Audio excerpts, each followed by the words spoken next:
Well, hello.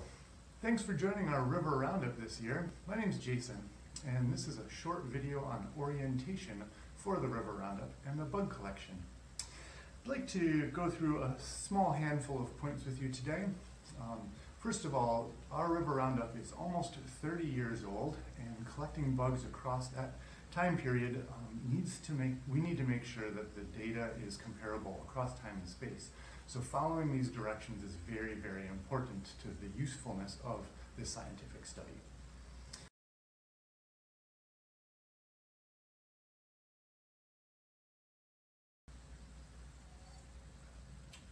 One of the biggest problems we have in the environment, especially related to water quality health, is the impervious surfaces that are across our landscape. These are the roads, parking lots, our driveways and homes, in fact, pour the rainwater into the storm drains really quickly. And those storm drains deliver that rainwater exceptionally quickly to our local streams and river untreated. Now think about when it rains on your lawn or in nature, the water goes into the ground where it's treated very well by the soil microbes, and it becomes groundwater slowly over months or years, becoming part of the base flow of the river. Now, however, when it hits an impervious surface, like our roads, it flows off immediately. And the fish really don't like that because the volume of water going to the stream is very disruptive to the ecosystem. Yes, absolutely. We'll get that data right over to you ASAP. The use of this program is exceptionally important. Not only do we get to know about water quality, but our data goes on to produce local ordinances, which in the past have actually helped to support state laws. That is why it is critically important that the data be captured correctly and consistently over time. But why bugs, you may be asking yourself? Why do we collect the bugs in the river? Well, the bugs in the river are an indicator species of water quality health. We could study fish, but we don't have as much diversity of fish in the Huron, especially in the smaller tributaries, as we do the bugs. We might collect up to 24 different species at one location. And the quality of the stream dictates the type of bugs that are there. Some species, like stoneflies, our winter stonefly searches in January, you can always join that. Stoneflies are indicators of high water quality health because they are very pollution intolerant. We will be sending you to 2 sites today. One, the first, will be slightly higher quality, and the second, the latter, will be slightly less high quality of an ecosystem. We send you to both for 2 different reasons. One is we need good data about both our high quality sites and our poor quality sites. But we also want to make sure that you have the opportunity to see the difference in the landscape between the 2 different types of location. As I said about impervious surfaces, the landscape itself creates or impacts greatly the water quality health. We keep talking about bugs. What are these bugs that we're going to be collecting? In fact, we're collecting a bunch of different types of species of benthic macro-invertebrates. Can you say this with me, please? Benthic macro-invertebrate. Who in the class remembers what a benthic macro-invertebrate is from biology? Remember, benthic means bottom or bottom dwelling. Macro means big enough to see with the eye, not micro. And invertebrate, meaning it doesn't have a backbone. So these are kind of like bugs, but things that meet those 3 criteria. They live in the bottom of the water, and they don't have, and you can see them, and they don't have a spine.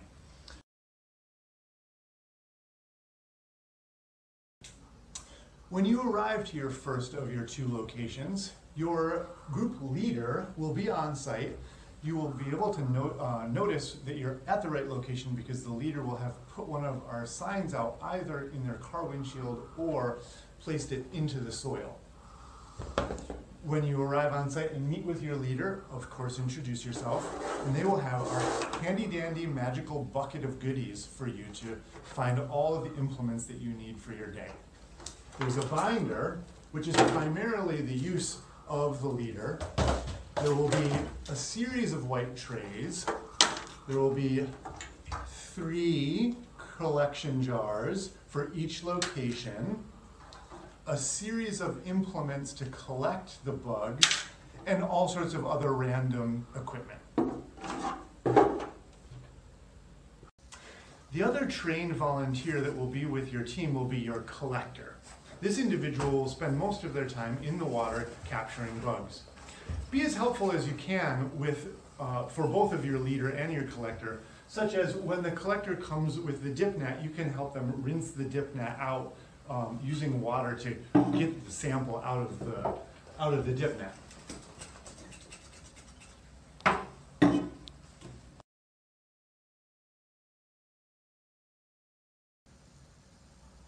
You may be wondering what your job is going to be today, though. It isn't construction. When we get out on site, your job is actually the most important job. You're going to be picking for the bugs. When the collector comes along with a sample in that dip net and drops it into the tray, your job is going to be to look for those bugs. But how will you find the bugs? Your collector will have brought you a nice sample of either some rocks, some tree limbs or bark, maybe some sand and gravel from the bottom of the stream, leaf packs, or some grass. And they'll place it in the white tray for you.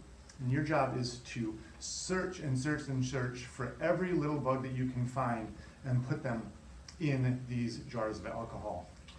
Now, this is a really important point. These bugs come back to the office with us and stay with us in perpetuity. We don't return them to the environment. Remember, this study goes on to prove court cases and create legislation. It is very important for us to be able to back up our statements about our scientific process with the primary data that we collect. So we keep the bugs. It is important to recognize that the number of bugs that we collect on a sample day, like this one, are less bugs than a couple fish would eat in the same time period. It does not depauper the ecosystem in any way. Unfortunately, some do give their lives for scientific study. So we're searching and searching for bugs that are moving in our tray. It's important to capture all of the bugs that we find in the tray that the collector has given to us.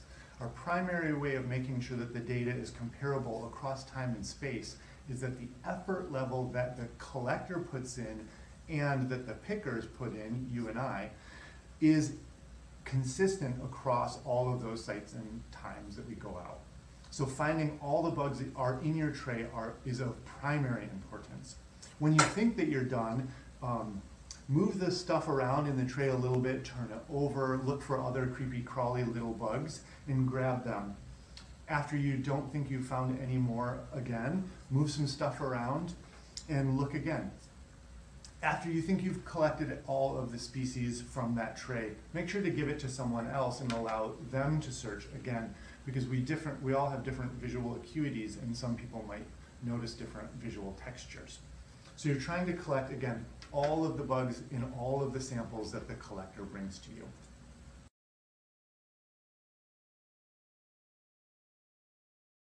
Clams, snails, crayfish, fish, alligators, aliens, mammals, just the benthic macro-invertebrates.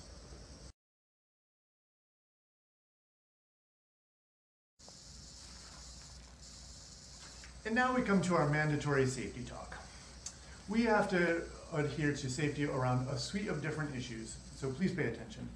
First and foremost, COVID safety precautions. As you noted in the email that was sent to you, we're mandating that folks meet on site, not carpool with anybody who's not from their own home, and when they're within 6 feet or less of each other in the field, they're always wearing a mask. Second, we want to make sure that you're safe in the field. Field safety comes in a lot of different forms. The first and most important thing that you can do is dress for the weather. Make sure that you're wearing the appropriate gear for whatever the weather conditions are. Second, we want to make sure that your team is as safe as possible also. Always keep an eye out for everybody on your team, Your leader and collector will certainly do this, but you can play a part in everyone's safety, just checking in and making sure that we're all doing okay and having a great time. Lastly, I want to make sure that folks understand that poison ivy and ticks are real and they are found significantly in all of our field sites. You may or may not be allergic to poison ivy, but the likelihood of someone else being allergic to poison ivy being on your team is exceptionally high. So if you see any, make sure to point it out to your team members. Unfortunately, ticks and the Lyme's disease have been found in Washtenaw County for quite a number of years. I would urge you to go onto the Michigan State website on Lyme's disease and ticks and familiarize yourself with the disease and how to prevent it. Most notably, make sure that when you get back from the field that you take a thorough shower. This will help to ensure that you wash off any poison ivy that's gotten on you and any ticks that have been gotten onto your skin in one way or another.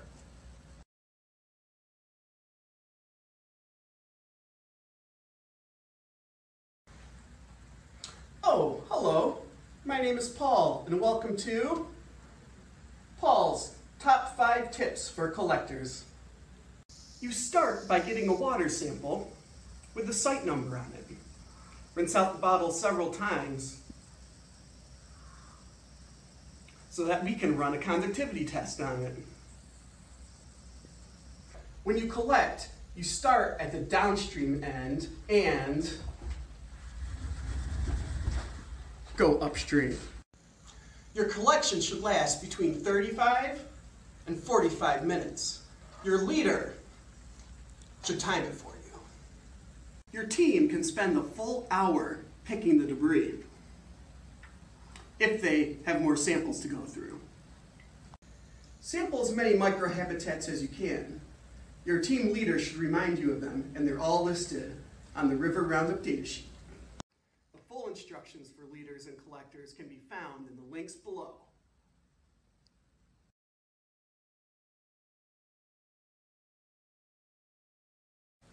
Hey, I'm Kate. We love to see what weird stuff you guys find in the field, so please send us your photos and videos from when you were out picking and collecting. I also might come out with you and take some videos and photos of your team, and then you guys will be HRWC famous. We'd like to thank our financial supporters, General Motors and Toyota Foundation, and most importantly, you, our volunteers. We couldn't do this work without you.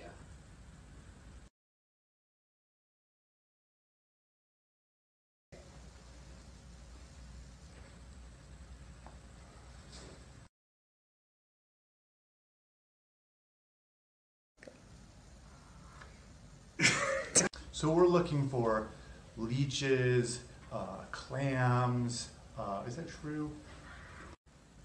Hey, I'm Kate. We love, sorry. Crush that like button and subscribe!